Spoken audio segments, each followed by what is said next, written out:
Assalamualaikum semuanya. Apa kabar kalian? Semoga dalam keadaan sehat dan dilancarkan rezekinya oleh Allah. Amin ya robbal alamin. Dikisahkan suatu pagi di istana Baghdad, Raja Harun al-Rasyid sedang bosan. Ia lalu punya ide iseng. Bagaimana kalau aku pura-pura bisu dan lihat bagaimana Abu Nawas mencoba menyembuhkanku? Maka seluruh dayang, menteri, bahkan tabib istana disuruh ikut acting. Siapapun yang kasih tahu Abu Nawas bahwa aku cuma pura-pura, akan aku hukum berat. Abu Nawas datang dengan wajah santai. Abu Nawas bertanya, ada apa gerangan tuanku memanggil hamba sepagi ini? Raja diam total, cuma melongo. Salah satu menteri berkata, maaf Abu Nawas, sejak tadi pagi Baginda tiba-tiba bisu.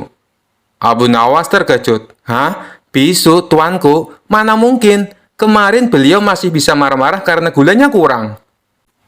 Abu Nawas mendekati Raja. Coba angguk kalau bisa dengar. Raja mengangguk. Coba geleng kalau merasa lapar. Raja menggeleng. Coba tepuk tangan kalau menganggap saya paling ganteng. Raja diam. Nah, berarti Baginda masih waras, ujar Abu Nawas. Abu Nawas mulai curiga. Terlalu tenang untuk orang sakit. Terlalu bersih untuk orang linglung, terlalu wangi untuk orang stres. Abu Nawas lalu pura-pura menangis keras-keras. Baginda bisu, siapa yang akan memari saya sekarang? Siapa yang akan mencabut pajak rakyat? Siapa yang akan ngomel kalau saya ngutang di dapur istana? Raja hampir ketawa, tapi menahan dengan keras. Abu Nawas mendekat dan berbisik. Kalau benar Baginda bisu, maka harta istana akan saya ambil separuh untuk saya bagikan ke rakyat. Bukankah orang bisu tak bisa melarang? Raja langsung refleks teriak. Berhenti, jangan macam-macam kok Abu Nawas. Abu Nawas tersenyum lebar. Alhamdulillah, sembuh, Baginda bisa bicara lagi. Seluruh istana meledak tawa. Raja pun tertawa sambil geleng-geleng. Raja berkata, sungguh, aku hanya ingin mengerjaimu, tapi lagi-lagi kau yang membuatku kalah. Tuanku boleh pura-pura bisu, tapi hati seorang pemimpin tak bisa diam saat rakyatnya ingin dibohongi, kata Abu Nawas sambil pamit pulang. Kisah selanjutnya. Dikisahkan suatu pagi yang cerah, Raja Harun al-Rasyid sedang duduk di balkon istananya sambil menyerupu teh hangat. Tiba-tiba ia melihat sesuatu yang aneh di atap istana. Tampak seseorang sedang menggali dan menanam sesuatu. Pengawal, siapa itu di atap istanaku? Seru sang raja. Beberapa menit kemudian sang pengawal datang tergopoh-gopoh. Tuanku, itu Abu Nawas, katanya dengan nafas terengah-engah. Abu Nawas, apa yang dilakukan di atap istana? Tanya sang raja. Dia sedang menanam pisang, tuanku. Apa? Menanam pisang di atap istana? Panggil dia sini sekarang juga. Tak lama Abu Nawas datang dengan wajah santai. Pakainya berdebu dan tangan masih memegang cangkul kecil. Raja langsung berkata, Abu Nawas, kau sudah gila? Kenapa menanam pisang di atap istana? Abu Nawas tersenyum tenang. Tuanku, ini adalah proyek besar. Pisang ini bukan sembarang pisang. Ini adalah pisang hayalan. Pisang hayalan? Benar, tuanku. Ini adalah pisang yang hanya bisa tumbuh di tempat tinggi dan istimewa, seperti atap istana. Jika berhasil tumbuh, pohonnya akan berbuah emas. Mata raja langsung berbinar-binar. Buah emas kau bilang? Iya tuanku, tapi hanya bisa tumbuh kalau tidak ditertawakan oleh siapapun. Jadi mohon larang semua rakyat dan pengawal untuk tertawa, atau pohonnya gagal tumbuh. Raja pun langsung membuat pengumuman. Dilarang keras menertawakan pohon pisang Abu Nawas di atas istana. Barang siapa tertawa akan dihukum berat. Sejak saat itu, setiap kali orang melihat Abu Nawas naik ke atap dengan menyiram pot yang berisi tanah kosong, mereka hanya bisa menahan tawa sambil memegang perut. Seminggu berlalu, sebulan berlalu, tak ada pohon, tak ada daun, apalagi buah emas. Akhirnya raja tak sabar dan memanggil Abu Nawas. Abu Nawas, mana buah emas yang kau janjikan? Abu Nawas menjawab dengan tenang, ampun tuanku, tampaknya seseorang pasti telah menertawakannya diam-diam, sehingga pohonnya gagal tumbuh. Raja mendesis, siapa orang itu? Abu Nawas mengangguk pelan lalu membisik, hamba yakin Itu pasti yang sedang membaca kisah ini sekarang. Dia pasti tertawa. Kisah selanjutnya. Dikisahkan suatu malam Abu Nawas termenung di atas sejadahnya.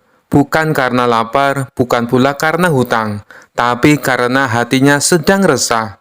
Aku ini manusia penuh dosa, gumamnya. Tapi bagaimana caranya agar bisa menukar dosa menjadi pahala?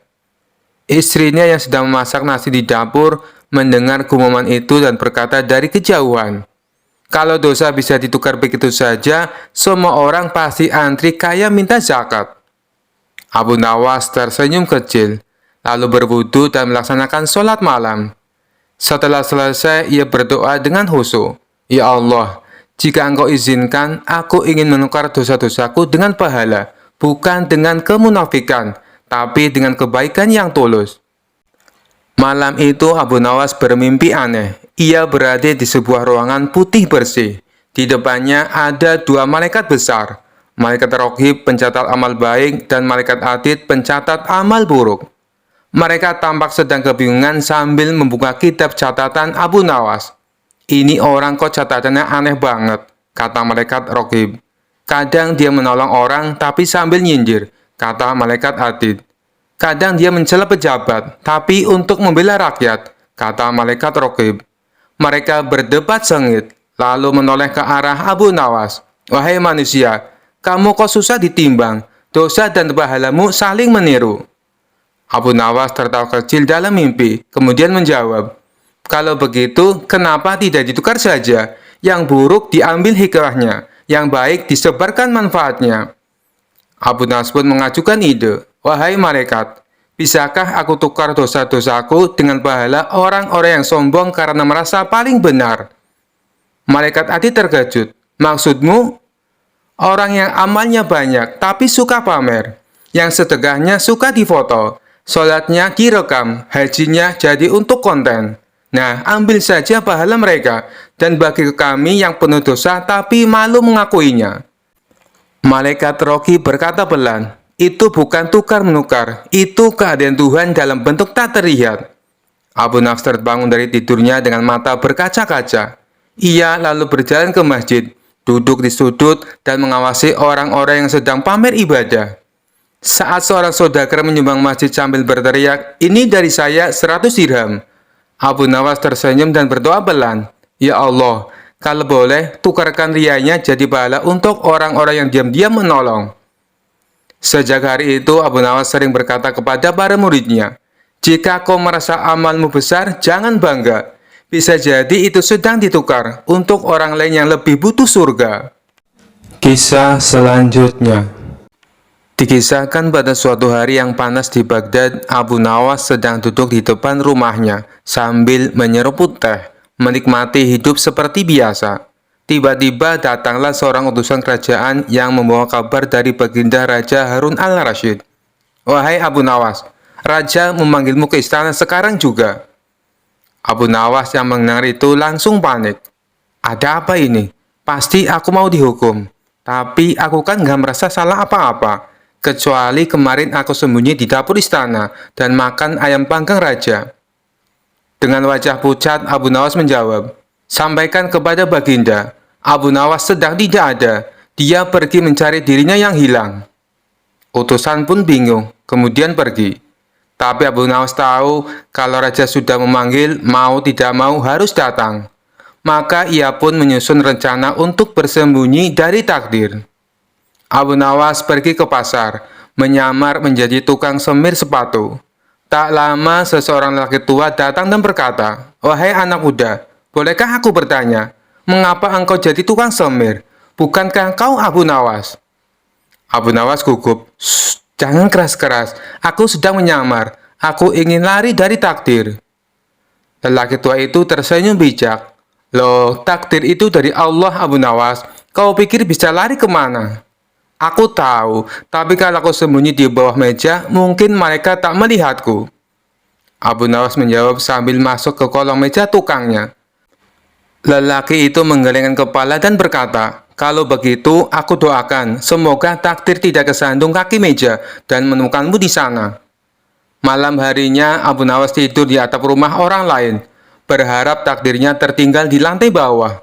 Namun baru saja ia tertidur, petir menyambar pohon di sebelah rumah. Abu Nawas terbangun dan menjerit, "Ya Allah, takdirnya naik tangga rupanya." Akhirnya karena ia lelah sembunyi, Abu Nawas pun pasrah. Esoknya ia datang ke istana dengan pakaian compang-camping dan wajah lesu. "Ampun Baginda, hamba tidak berniat lari, hanya ingin bersembunyi dari takdir." Baginda Raja tertawa terbahak-bahak. "Abu Nawas, justru aku memanggilmu karena rindu mendengar leluconmu. Tidak ada hukuman, malah aku ingin kau menghibur tamu-tamuku." Abu Nawas pun menjawab, "Wahai Baginda, ternyata yang aku kira takdir buruk justru adalah takdir terbaik." Kisah selanjutnya. Dikisahkan suatu hari di sebuah pasar yang ramai, orang-orang berkumpul di tengah keramaian. Mereka heboh karena dua tokoh terkenal sedang beradu mulut, bukan karena marah, tapi karena debat seru antara Abu Nawas dan Wali Paidi. Wali Paidi berkata lantang, "Menurut saya, orang paling bijak itu adalah orang yang bisa tidur di mana saja, makan apa saja, dan tetap bahagia." Abu Nawas mengangkat alis dan menjawab, "Kalau begitu, kambing lebih bijak dari manusia, karena dia bisa tidur di jalan, makan daun, dan selalu bahagia." Orang-orang langsung tertawa.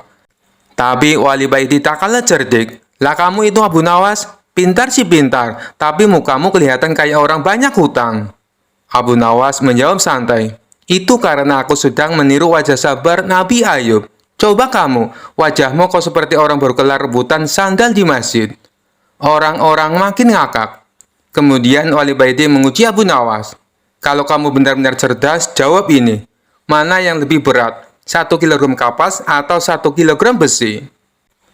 Abu Nawas menjawab cepat, "Yang lebih berat adalah pertanyaanmu, karena semua orang tahu jawabannya sama, tapi tetap ditanya." Wali Baiti melongo, lalu tertawa sambil menepuk jidat. "Astagfirullah, ini orang licin kayak belut dikasih minyak zaitun."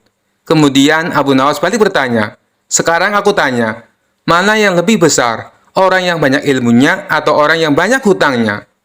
Wali Baiti tersenyum santai, "Tentu orang yang banyak hutangnya." Abu Nawas heran, "Loh, kenapa?" Wali Baiti menjawab, "Karena tiap malam dia lebih khusyuk berdoa dan pasrah, sementara yang banyak ilmu kadang malah lupa berdoa." Semua orang terdiam, lalu ngakak bareng. Akhirnya Abu Nawas dan Wali Baiti saling mengangguk. Abu Nawas berkata, "Debat denganmu seperti makan sambal, pedas tapi nagih." Wali Baiti tertawa, "Dan kamu seperti kopi, pahit tapi bikin melek." Mereka berdua pun pulang dengan kepala tegak dan perut kram karena terlalu banyak tertawa. Kisah selanjutnya. Dikisahkan pada suatu hari Abu Nawas sedang kehabisan uang, bahkan untuk makan pun sulit. Ia pun berjalan keliling kota, berharap ada rezeki yang datang tiba-tiba. Tiba-tiba ia melihat pengumuman sayembara dari Sultan. Barang siapa bisa menangkap burung merpati putih milik istana yang lepas, akan diberi hadiah 100 dinar. Abu Nawas langsung melihat ke langit, dan benar saja burung itu sedang terbang rendah. Dengan semangat, Abu Nawas lari ke sana kemari mengejar merpati, sampai akhirnya tersungkur jatuh ke lumpur. Tapi akhirnya burung itu berhasil ditangkap. Dalam hati Abu Nawas berkata, "Ya Allah, kalau aku benar-benar dapat 100 dinar hari ini, aku nazar, aku akan cukur gundul." Ia pun menghadap Sultan, "Wahai Paduka Raja, ini dia merpati putih istana yang hilang." "Luar biasa, sesuai janji, ini 100 dinar untukmu," ujar sang Sultan.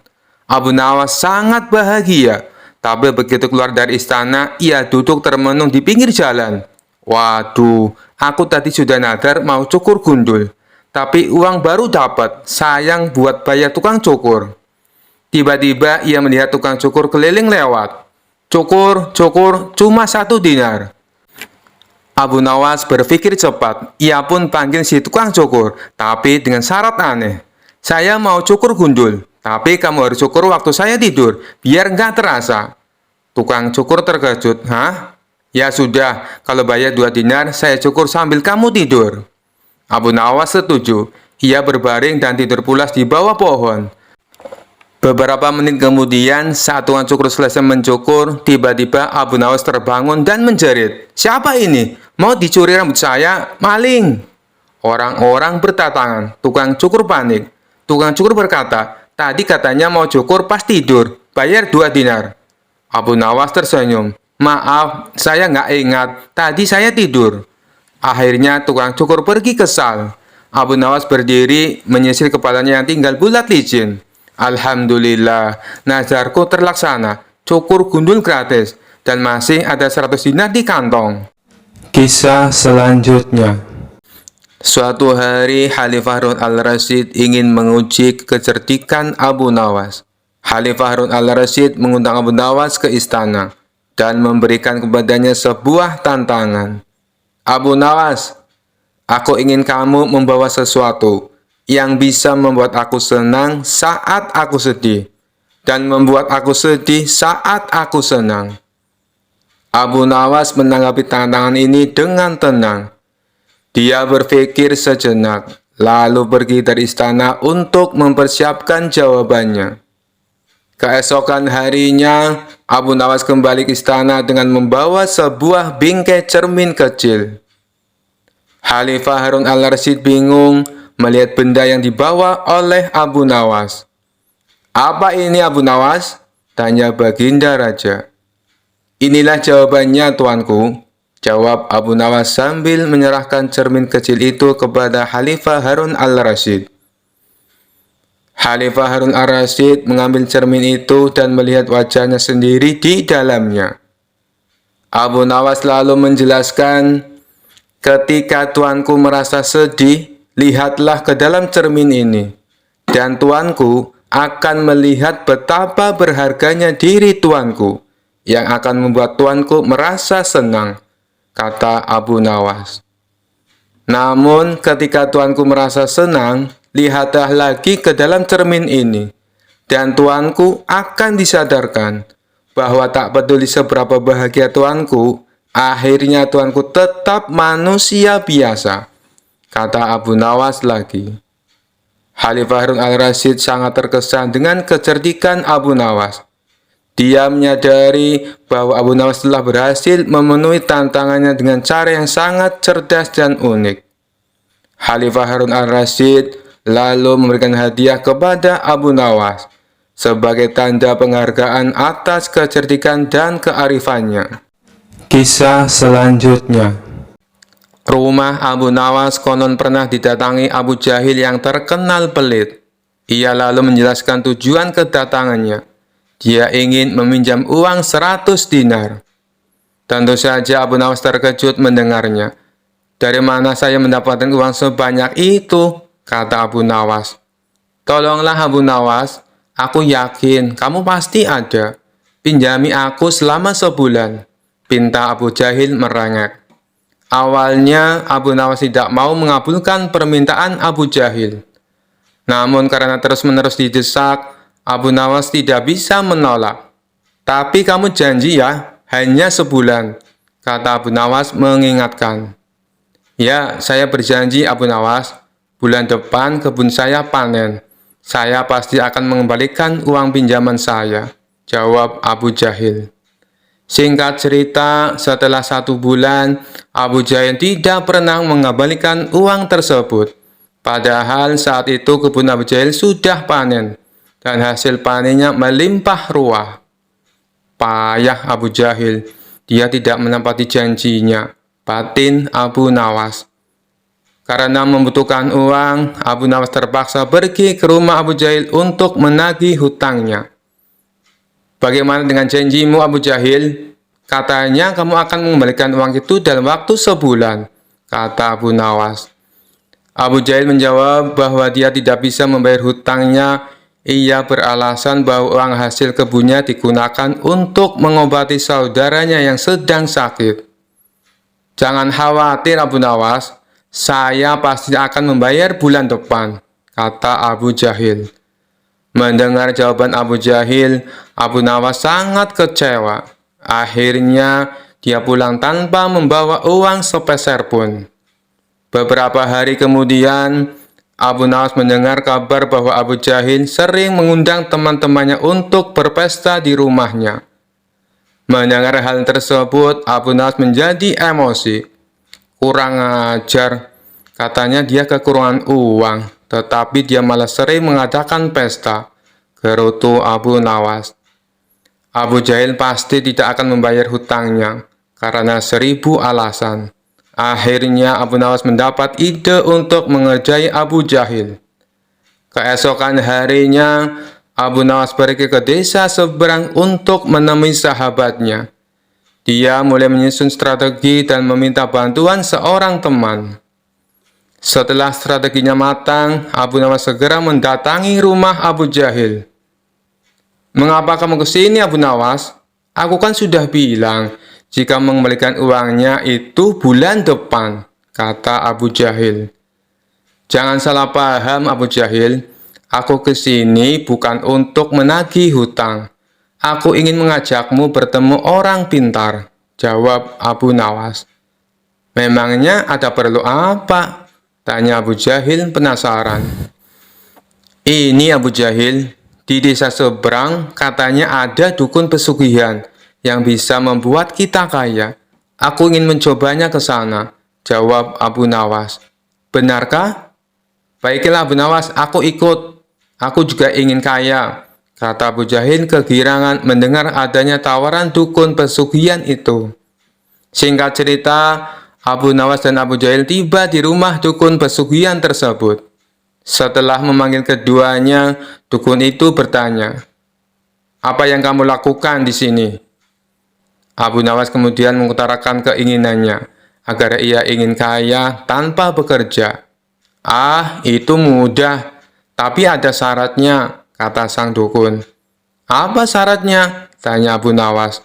"Syaratnya harus ada yang dikorbankan. Tapi jangan khawatir, korbannya tidak harus dari keluarga. Orang lain juga bisa dikorbankan. Tapi orang lain itu adalah orang yang terkait dengan hartamu," jawab sang dukun. "Apa maksudmu? Aku tidak mengerti," tanya Abu Nawas lagi. "Ya, misalnya siapapun yang berhutang uang kepadamu, orang itu dapat digunakan sebagai korban, meskipun dia bukan anggota keluargamu," jawab sang dukun. "Bagaimana jika orang itu tidak mau?" tanya Abu Nawas. "Kamu tidak perlu meminta izin kepada orang tersebut. Nanti ia akan jadi korban tanpa ia sadari, dan tiba-tiba mati dengan mengerikan," kata sang dukun menjelaskan. "Oh, aku mengerti. Baiklah, aku setuju," jawab Abu Nawas sambil memandang Abu Jahil. Abu Jahil yang merasa dikorbankan langsung gemetaran. Dukun itu kemudian mengajari Abu Nawas mantra sebagai ritual. Tengah malam, setelah kembali dari rumah sang dukun, Abu Nawas berkata di tengah jalan, "Abu Jahil, kamu tidak perlu mengembalikan hutang yang 100 dinar. Saya ikhlas." Mendengar hal itu, Abu Jahil langsung ketakutan. "Jangan Abu Nawas, saya akan mengembalikan uang kamu nanti. Tepatnya saat sampai di rumah saya. Nanti akan segera aku kembalikan," kata Abu Jahil dengan ketakutan. "Bukankah kamu kemarin mengatakan bahwa kamu kehabisan uang?" kode Abu Nawas. "Saya masih punya banyak uang, Abu Nawas. Aku sengaja berbohong padamu," kata Abu Jahil. Akhirnya Abu Jahil segera mengembalikan uang pinjamannya kepada Abu Nawas di hari itu juga, sejumlah uang 100 dinar. Setelah diselidiki, terungkap bahwa dukun yang didatangi Abu Nawas dan Abu Jahil adalah sahabat Abu Nawas. Taktik ini sengaja diatur oleh Abu Nawas dan kawannya tersebut, agar Abu Jahil segera melunasi hutangnya. Kisah selanjutnya. Diceritakan ada seorang musafir datang ke istana menemui Baginda Raja. Ia mengaku punya sebuah teka-teki yang tidak pernah terpecahkan oleh siapapun. Baginda Raja yang memang suka dengan permainan tersebut meminta si musafir untuk menunjukkan teka-tekinya. "Apakah teka-tekimu berupa pertanyaan?" tanya Baginda Raja. "Bukan Paduka yang mulia," jawab si musafir. "Baiklah, coba tunjukkan padaku. Barangkali aku bisa menebaknya, balas baginda raja. Kemudian si musafir membuat garis lingkaran dengan menggunakan tongkatnya. Silahkan Paduka, jawab si musafir. Apa yang harus aku jawab? Bukankah itu hanya sebuah lingkaran? Tanya baginda raja bingung. Jawabannya bukan dengan kata-kata Paduka, tapi Paduka harus membuat garis di antara lingkaran itu. Jelas si pemuda. Mendengar hal itu, baginda raja bertambah bingung. Akhirnya baginda raja mengundang para pejabat istana dan seluruh orang terbelajar untuk menjawab teka-teki yang aneh itu. Akan tetapi, mereka semua tidak ada yang bisa menebaknya. Jangankan untuk menebak, untuk memahami maksud teka-tekinya saja, mereka sama sekali tidak tahu. Hal ini membuat baginda raja menjadi marah. Jika kalian tidak dapat menjawab teka-teki orang ini, maka aku akan berikan seluruh kekayaan kalian kepadanya, ancam baginda raja. Seluruh pejabat istana dan orang-orang terbelajar pun mulai gelisah. Lalu mereka meminta waktu 24 jam untuk memahami teka-teki tersebut. Baginda raja pun menyetujui permintaan mereka. Namun setelah sehari berlalu, mereka masih saja belum menemukan solusinya. Bagaimana? Apakah kalian sudah mendapatkan jawabannya? Tanya baginda raja. Ampun Paduka yang mulia, kami sangat bingung. Jangankan untuk menjawab teka-tekinya, memahami maksudnya saja kami tidak tahu. Jawab salah satu dari mereka. Tapi saya punya solusinya Paduka. Sebaiknya kita undang saja Abu Nawas. Saya kira tidak ada seorang pun kecuali dia yang dapat memberikan jawaban dengan tepat untuk teka-teki seperti ini, kata mereka melanjutkan. Baiklah, sekarang kalian cari Abu Nawas dan bawa dia ke sini, perintah baginda raja. Maka mereka pun pergi ke rumah Abu Nawas untuk meminta pertolongan. Di depan Abu Nawas, para pejabat istana ini mengadukan permasalahan yang dihadapinya.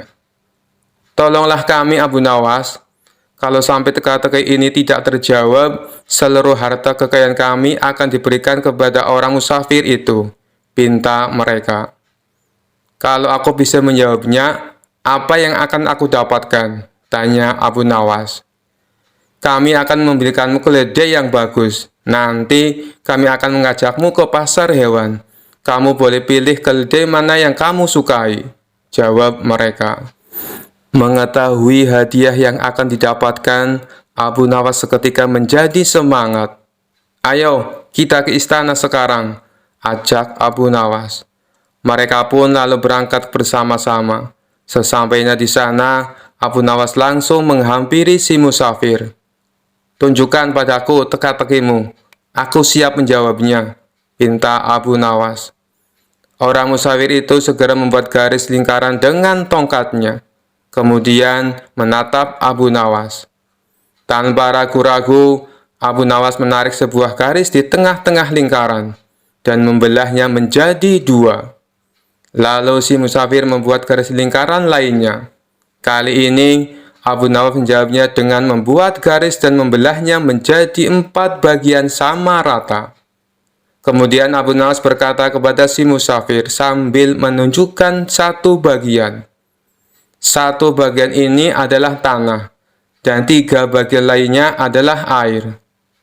Mendengar perkataan tersebut, musafir itu tahu bahwa Abu Nawas memahami maksudnya. Ia pun memuji kecerdasan Abu Nawas di hadapan baginda raja dan para menteri di istana. Akan tetapi, tidak berhenti sampai di situ. Si musafir meletakkan punggung tangannya di atas lantai, dengan jari-jarinya menunjuk ke arah langit. Abu Nawas pun melakukan sebaliknya. Ia meletakkan jari-jarinya ke tanah dan punggung tangannya di atas. Untuk kedua kalinya si musafir memuji Abu Nawas. Lalu ia berkata kepada baginda raja, Paduka raja harusnya bangga memiliki orang pandai seperti dia. Baginda raja menjawab, Aku sungguh bingung dan tidak tahu maksudnya dengan teka-teki yang kau berikan dan jawaban yang Abu Nawas berikan. Kemudian si musafir menjelaskan, begini Paduka yang mulia, aku menggambar sebuah lingkaran. Maksudku adalah menunjukkan bahwa bumi adalah bulat. Abu Nawas lalu menjawabnya dengan membelah garis lingkaran itu menjadi dua bagian. Dia hendak menunjukkan padaku bahwa dia juga percaya bahwa bumi itu memang bulat. Makanya dia membelahnya menjadi dua bagian untuk menunjukkan arah utara dan selatan. Dan garis lingkaran yang aku buat kedua kalinya, Abu Nawas lalu membelahnya menjadi 4 bagian. Dia juga mengatakan padaku, satu bagian adalah tanah, dan 3 bagiannya adalah air. Apa yang dikatakan Abu Nawas adalah benar. Dan sewaktu saya meletakkan punggung tangan di atas lantai, dengan jari-jarinya menunjukkan arah langit, maksudku adalah untuk menunjukkan pertanyaan tentang tanaman yang tumbuh dan bagaimana tanaman itu bisa tumbuh. Lalu dijawab oleh Abu Nawas, dia meletakkan jari-jarinya menghadap ke bawah lantai dengan punggung tangannya di atas. Maksudnya adalah dia ingin menunjukkan bahwa jawabannya adalah hujan dan sinar matahari. Setelah mendengar penjelasan tersebut, Baginda Raja tak habis pikir. Seumur-umur aku baru tahu teka-teki itu. Ini sangat membingungkan tapi penuh makna dan sama sekali tak terpikirkan olehku. Hanya orang-orang tertentu saja yang bisa menjawabnya, ujar Baginda Raja. Oleh karena itulah, Paduka semestinya bangga. Di negeri Paduka ada orang cerdas seperti Abu Nawas, timpal si musafir. Karena salut dengan kecerdasan Abu Nawas, Baginda Raja memberinya hadiah berupa pundi-pundi uang. Sementara para pejabat istana yang terselamatkan oleh Abu Nawas mengucapkan terima kasih dan memberikannya seekor keledai. Kisah selanjutnya diceritakan suatu hari Baginda Raja mengundang beberapa ulama berkumpul di istananya. Tentu saja Abu Nawas juga hadir dalam pertemuan tersebut. Tujuan Baginda Raja mengundang mereka untuk membahas tentang berbagai masalah hukum agama. Dengan begitu, beliau tetap bisa menimba ilmu tanpa harus meninggalkan istananya. Ulama fikih menyampaikan keilmuannya seputar halal haram dalam hukum agama Islam. Ulama tauhid menyampaikan keilmuannya seputar keesaan Allah Subhanahu wa Ta'ala beserta kekuasaannya yang meliputi alam semesta. Begitu juga dengan ulama yang lainnya. Setelah masing-masing ulama menyampaikan ilmu sesuai bidangnya, tibalah giliran Abu Nawas. Dikarenakan bingung harus menyampaikan apa, Abu Nawas pun berkata, "Ampun Paduka yang mulia, apa yang ingin Paduka dengar dari hamba? Hamba rasa para ulama ini sudah menyampaikan semuanya." "Kalau menurutmu demikian, baiklah. Berarti sekarang waktunya untuk tanya jawab," ucap Baginda Raja. "Abu Nawas, apa yang kau ketahui tentang rezeki?" tanya Baginda Raja. "Kita semua pasti meyakini bahwa rezeki datangnya dari Allah Subhanahu wa Ta'ala. Sebagaimana dalam firman-Nya, tidak ada suatu binatang melata pun di bumi, melainkan Allah lah yang memberi rezekinya. Jelas Abu Nawas. Rezeki itu bisa datang dari mana saja Paduka. Kita sebagai manusia cukup bertawakal dengan benar. Niscaya rezeki akan datang kepada kita. Lakukan yang menjadi bagianmu. Selanjutnya, biarkan Allah yang mengurus lainnya." Ini berdasarkan hadis Nabi yang berbunyi, "Andai kalian bertawakal kepada Allah sebenar-benar tawakal, niscaya Allah akan berikan rezeki kepada kalian. Sebagaimana Dia memberikan rezeki kepada burung yang pergi dalam keadaan lapar, lalu pulang dalam keadaan kenyang." Papar Abu Nawas. Ternyata pandangan Abu Nawas mengenai rezeki tidak sama dengan para ulama yang hadir. Wahai Abu Nawas, seandainya seekor burung tidak keluar dari sangkarnya, bagaimana mungkin ia akan mendapatkan rezeki? Tanya salah satu ulama. Untuk mendapatkan rezeki dibutuhkan usaha dan kerja keras Abu Nawas. Rezeki itu tidak datang sendiri, melainkan harus dicari dan didapatkan melalui sebuah usaha, timpal ulama yang lain. Tapi Abu Nawas bersikukuh dengan pendapatnya, sehingga terjadilah sedikit perdebatan di antara mereka. Tidak ingin debat berkepanjangan, Abu Nawas lalu berkata, "Begini saja, besok kita berkumpul lagi di sini. Buktikan pendapat kalian di hadapan Paduka Raja." Para ulama pun sepakat dengan tawaran Abu Nawas tersebut. Abu Nawas dan para ulama kemudian pamit kepada Baginda Raja meninggalkan istana.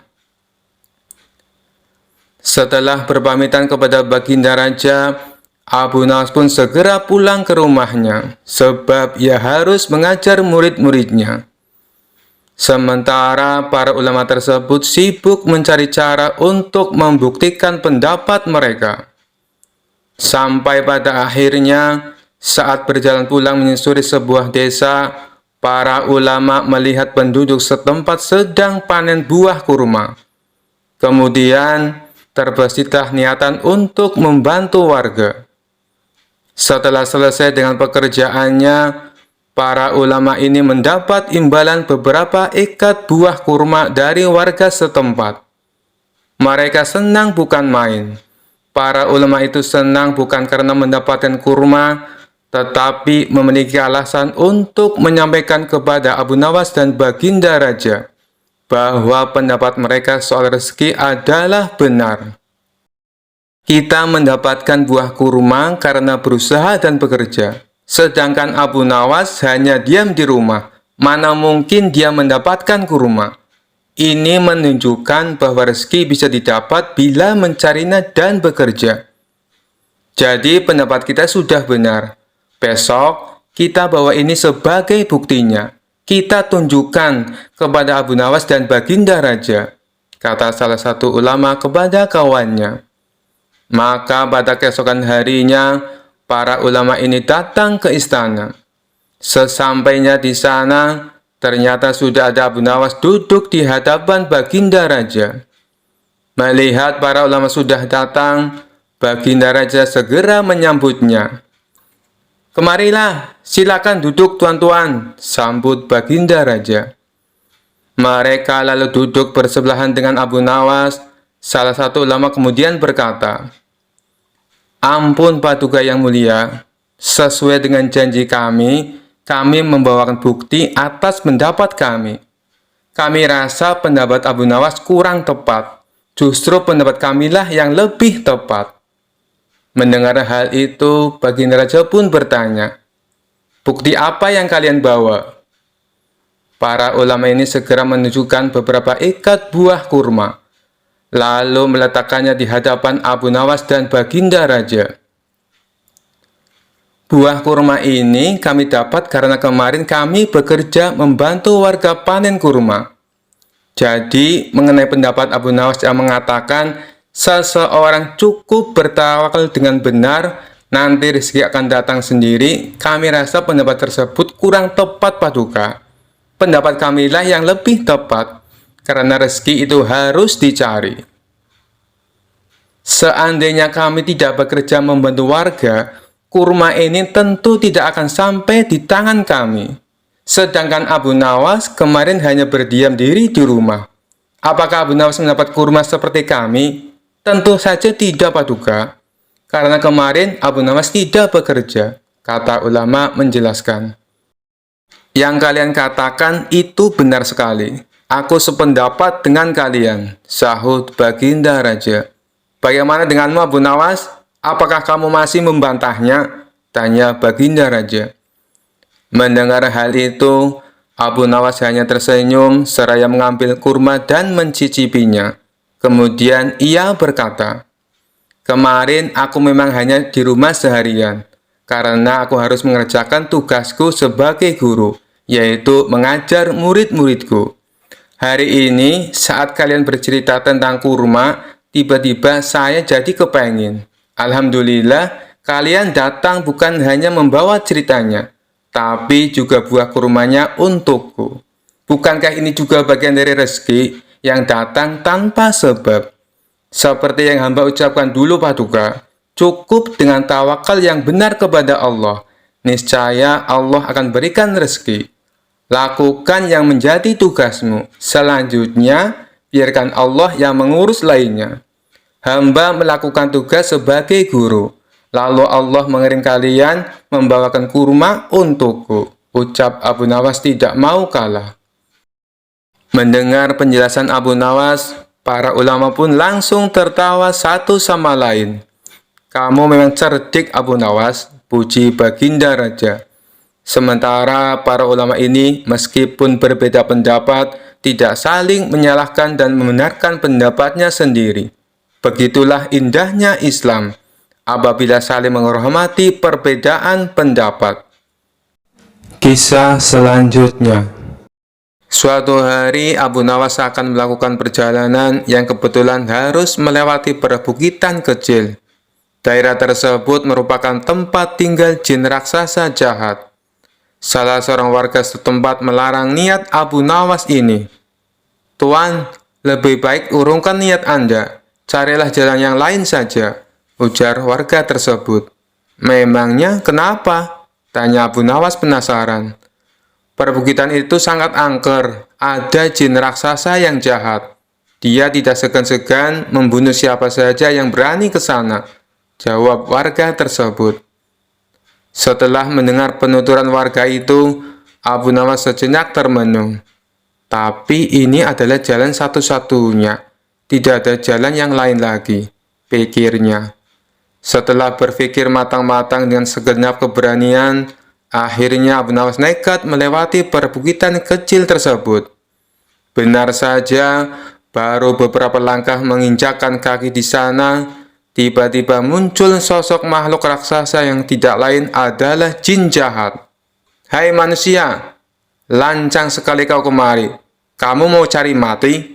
Bentak jin raksasa jahat. Tidak, aku hanya numpang lewat, karena ini adalah jalan satu-satunya, jawab Abu Nawas. Kamu tahu, ini adalah daerah kekuasaanku. Siapapun dilarang lewat sini, kata jin raksasa jahat memberitahu. Bukannya ini adalah bumi Allah, kamu tidak ada hak melarangku, balas Abu Nawas. Oh, jadi kamu menantangku, akan aku hancurkan tubuhmu, ancam jin raksasa jahat. Baik, silakan mencobanya. Tetapi aku bisa mengalahkanmu, sebab aku sangat perkasa lebih dari yang kau bayangkan, sahut Abu Nawas tidak mau kalah. Omong kosong, kau pasti seorang sufi, makanya berani menantangku. Orang-orang sufi itu hanya terpikat pada masalah rohani. Kau tidak akan bisa mengalahkanku, sebab aku memiliki kekuatan. Wujudku 30 kali lipat lebih besar darimu, ucap jin raksasa jahat. Wujudmu memang lebih besar dariku, tapi itu tidak menjamin kau lebih perkasa.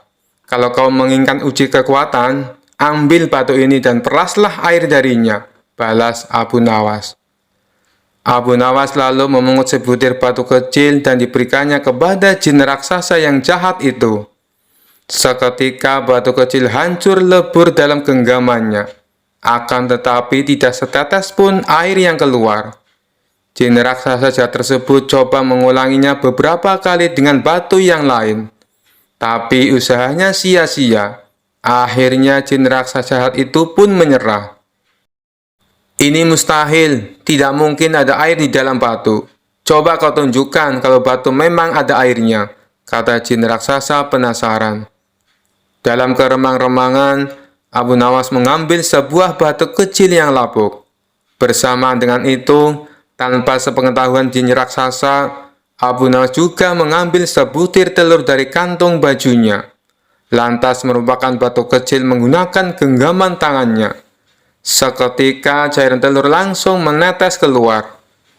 Melihat hal itu, jin raksasa jahat sangat terkesan dengan kesaktian Abu Nawas. "Kamu luar biasa. Menginaplah di tempat tinggalku malam ini. Akan kujamu kau dengan bermacam hidangan," ajak jin raksasa. Abu Nawas pun mengikutinya masuk ke sebuah gua yang sangat besar.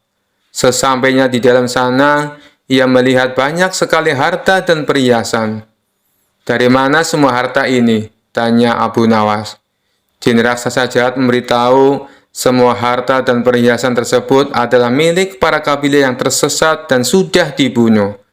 Setelah dijamu makan malam, jin raksasa mempersilahkan Abu Nawas untuk beristirahat. "Berbaringlah di sebelahku dan tidurlah," kata jin raksasa jahat. Jin raksasa kemudian membaringkan diri dan segera tidur. Sementara Abu Nawas yang secara naluri mengetahui adanya bahaya pengkhianatan, segera bangkit dan menyembunyikan diri di tempat yang agak jauh dari jin raksasa itu. Abu Nawas mengatur tempat pembaringannya agar seolah-olah tidur di samping jin raksasa. Tidak lama setelah itu, jin raksasa itu bangun.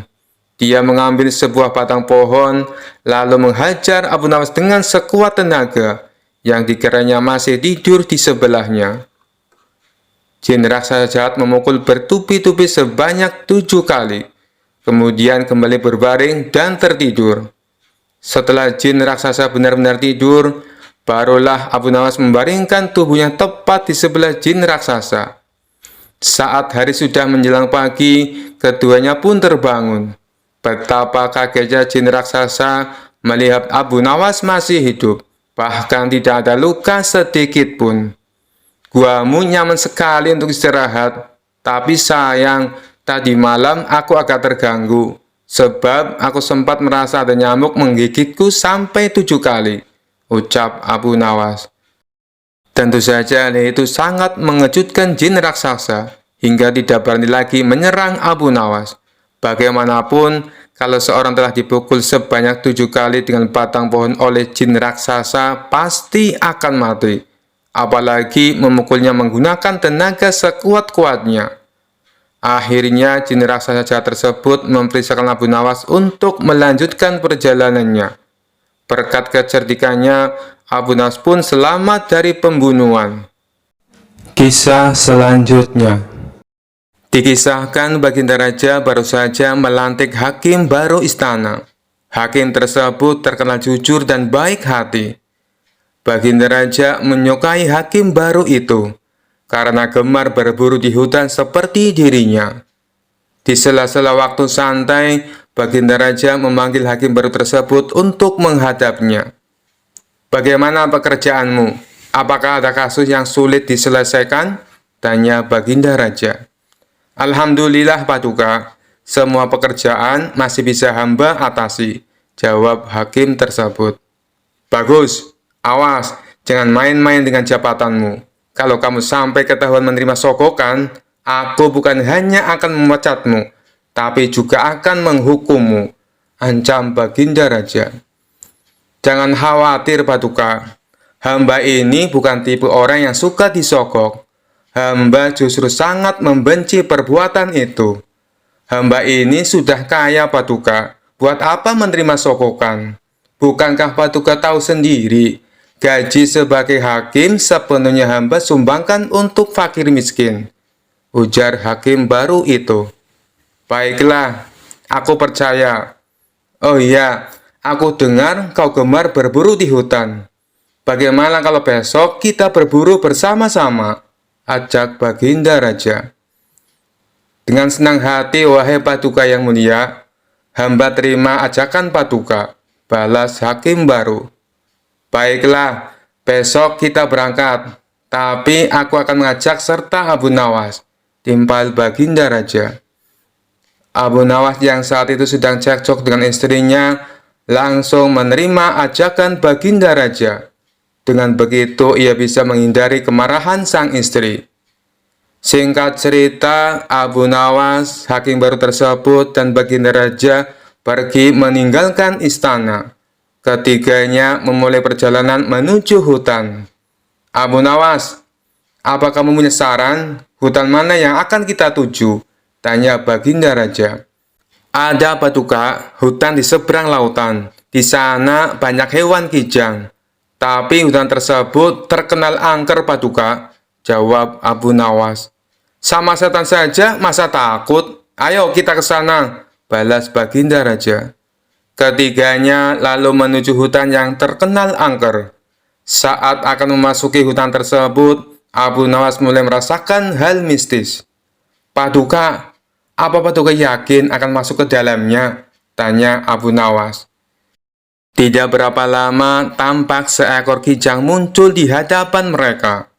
Baginda Raja dan Hakim Istana langsung mencabut anak panah dan membidiknya. Tapi sayang, bidikan mereka meleset, sehingga membuat kijang tersebut berlari ke dalam hutan. Ayo kita kejar, teriak Baginda Raja. Mereka pun mengikuti arah larinya kijang. Ketika sedang mengejar hewan buruan, tiba-tiba muncul seekor harimau. Melihat ada mangsa di depannya, harimau itu langsung mengejarnya. Baginda Raja dan Abu Nawas serta Hakim Istana spontan berlari, menghindari kejaran harimau tersebut. Setelah beberapa lama, kemudian akhirnya mereka bertiga pun selamat. Namun alangkah terkejutnya mereka saat mengetahui tengah berada di dalam hutan.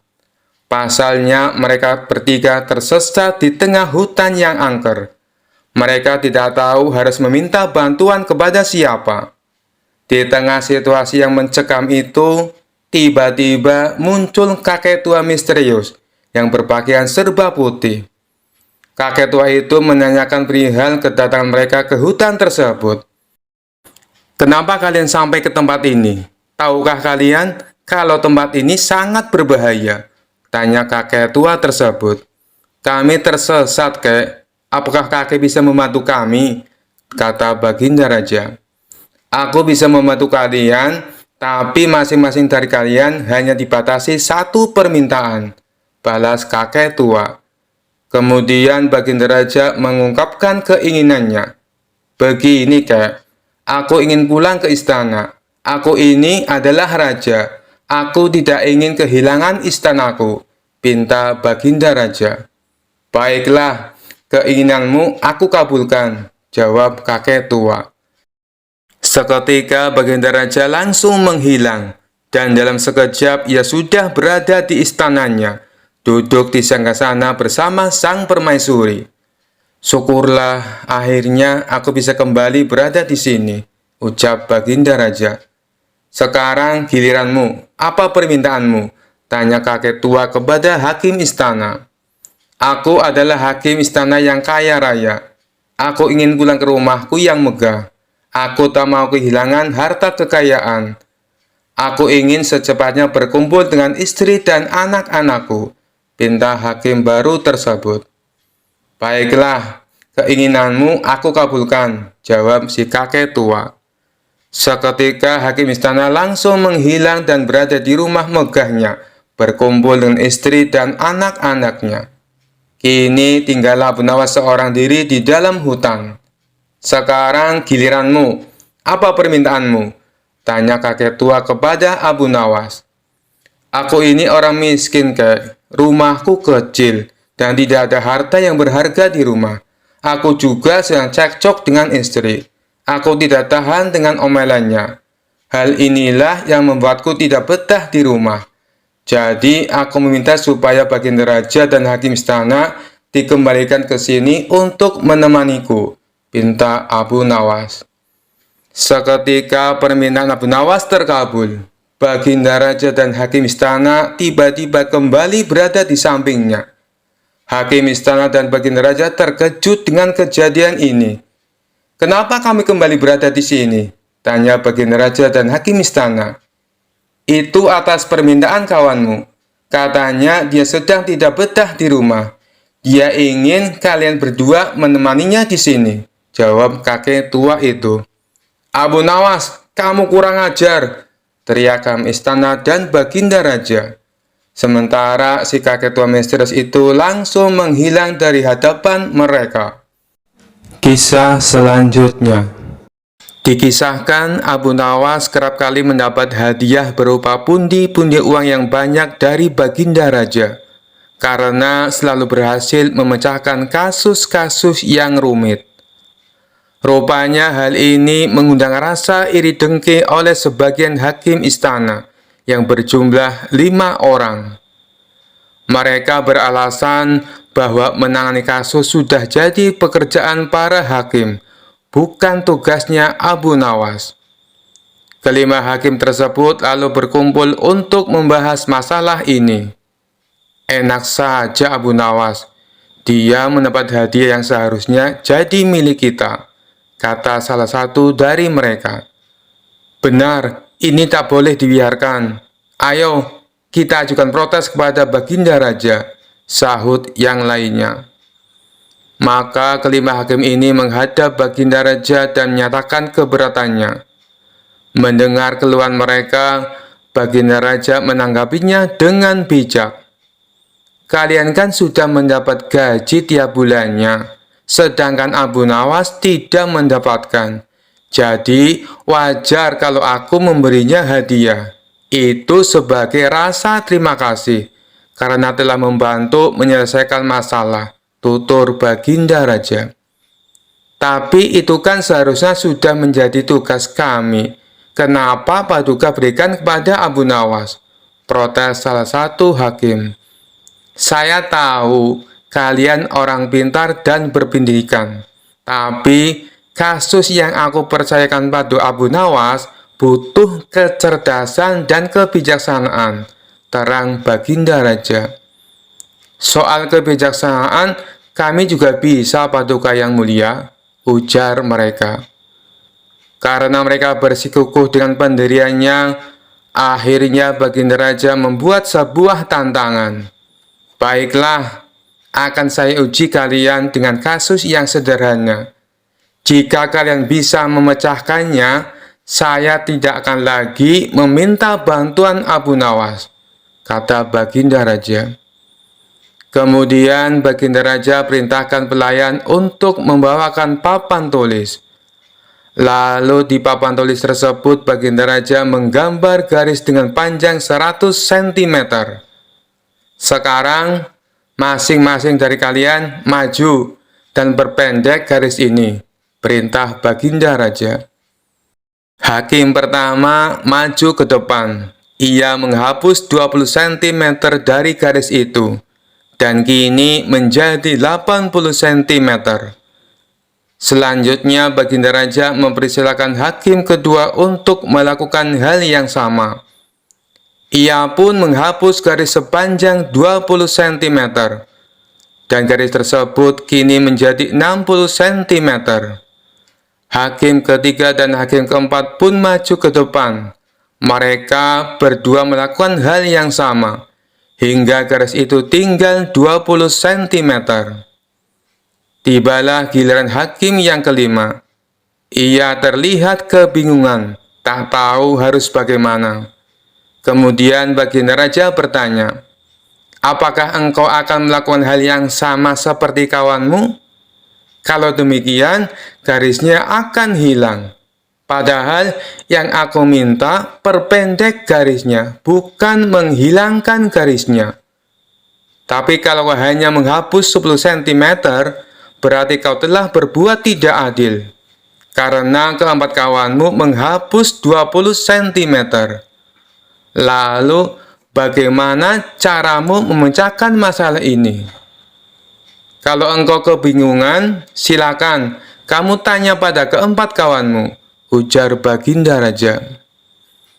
Kelima hakim tersebut mulai berpikir keras untuk mencari solusinya. Setelah sekian lama berpikir, mereka tak kunjung mendapatkan jawaban. Ampun Paduka yang mulia, kami tidak tahu cara memecahkan masalah ini, kata mereka. Baiklah, kalau kalian sudah menyerah, maka aku akan panggil Abu Nawas kemari. Singkat cerita, datanglah Abu Nawas. Ia lalu diperintah baginda raja untuk menyelesaikan masalah yang diberikan kepada 5 hakim tersebut. Tanpa pikir panjang, Abu Nawas langsung melaksanakan perintah Baginda Raja. Ia tidak menghapus garis yang tersisa 20 cm. Akan tetapi, ia menggambar garis yang baru, yang panjangnya 120 cm. Garis tersebut lebih panjang daripada garis yang pertama yang dibuat oleh Baginda Raja. Setelah Abu Nawas selesai dengan tugasnya, Baginda Raja lalu berkata kepada mereka, "Kalian lihat sendiri kan, bagaimana cara Abu Nawas menyelesaikan masalah untuk membuat garis menjadi pendek. Kalian tak perlu menghapusnya, cukup membuat garis baru yang lebih panjang. Maka garis pertama akan menjadi lebih pendek dengan sendirinya." Mendengar hal itu, kelima hakim tersebut menyadari akan kekeliruannya dan mengakui kecerdasan Abu Nawas akan sifat bijaknya dalam menyelesaikan sebuah masalah. Sekian dulu perjumpaan kita kali ini. Sampai bertemu lagi di kisah-kisah selanjutnya. Terima kasih yang sudah subscribe dan setia menonton channel ini. Wassalamualaikum warahmatullahi wabarakatuh.